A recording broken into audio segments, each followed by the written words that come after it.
to the house, just pulled through the gate. You can see I need to do some yard work. These trees need to be trimmed. Then I'll get rid of that tree. It's a sweet gum, but it kind of blocks the house. The house has a good hedge of trees before you can see it from the road, which is good. I'd probably want to live here at some point. It's a pretty nice house. So the front room has become a catch-all. Here I'm in my house. All right, so I got my underlayment, and here's what the goal for today is. The kitchen's been primed.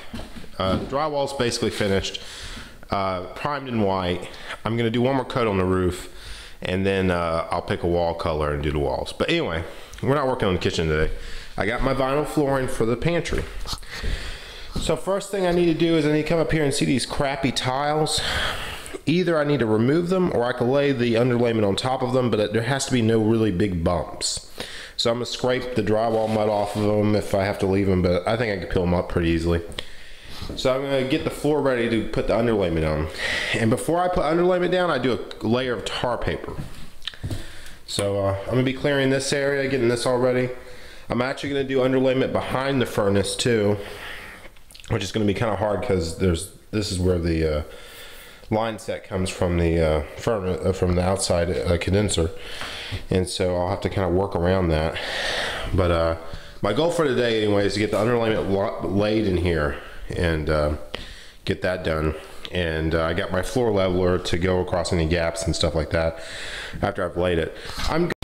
So I got my tar paper down first, and now I'm doing my underlayment, which you can get for about $13 a sheet, and it's helping, you know, different grades of plywood and stuff. It helps to bridge the gaps, and I'm screwing it like you do drywall, about every 20 inches or 16 on center, using a dimpling bit on my impact.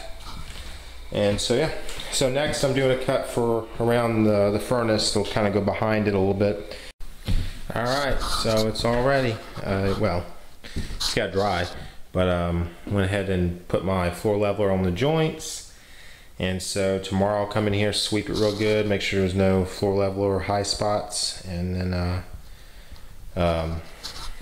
sweep it real good, and then lay my linoleum. I'm deciding if I'm going to glue the linoleum or not. I probably will. I'm not sure. I've done it where I've just stapled it before, but this is a high traffic area. I might glue it. So the pantry's ready. Alright, this is the vinyl for that room, and I had to get it oversized because that room's oddball. And so I got it sitting out here. I'm going to let it acclimate because when you unroll it, there's roll marks, and if you let it sit for a while, it'll become flat again. And then I'm going to make my marks in here and cut it exactly to fit that room. Measure 3 or 4 times, cut once, basically. And yeah, and I'll still probably leave a little 1/8 of an inch all the way around that I'll trim off with the razor knife. And yeah, so I'm about to get this ready. I'm gonna let it sit for a couple hours, come back a little closer to dark and get it cut. All right, so here's the finished product. I got it glued down. Now this was foam back, and technically you don't have to glue foam back, but I went ahead and did.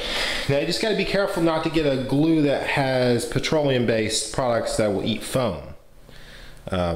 Although the foam does kind of have like a coating on it, so you should be fine.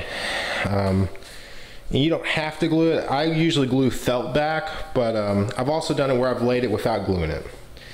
But the hardest part was cutting around the furnace, and I actually got the vinyl to go behind the furnace, and I stapled it a little bit around the back because I knew I couldn't put adequate pressure there just in case. Probably need to prime this galvanized box, but next I'll do the pantry. But yeah, easy peasy, crapping easy. Yeah. So this is done. What's next for the pantry? Trim, door trim. I need to build a door for the pantry, and I need to install a hot water heater because the little hot water heater don't really keep up. I need to put a dryer plug on. I got the kitchen. I got all the, well, most of it, the underlayment on.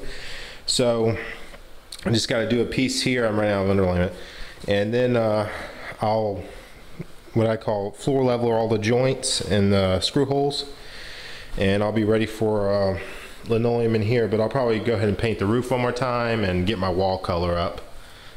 Haven't figured out what that's going to be.